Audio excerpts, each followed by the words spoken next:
High বন্ধুরা, কেমন আছে আপনারা সবাই? আপনারা কি সংগ্রহের জন্য পিঠা বানিয়ে নিয়েছো? আমরা তো রাতকে বানাই, মানে 10টার থেকে বানানো শুরু করি। এখন আমি আর আমার মা বানাচ্ছি, বেজান মানুষ এসে বানাচ্ছে। তো আমি তো বানাতে পারি না, তাই জন্য আমার মাকে ইজি স্টেপ শিখিয়ে দিল। এখানে কি করতে হবে, এটাকে এরকম এরকম ফোল্ড করার পরে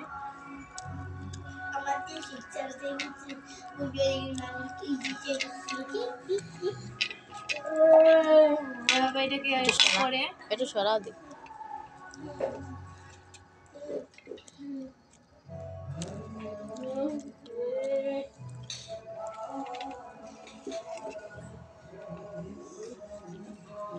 এভাবে করার পরে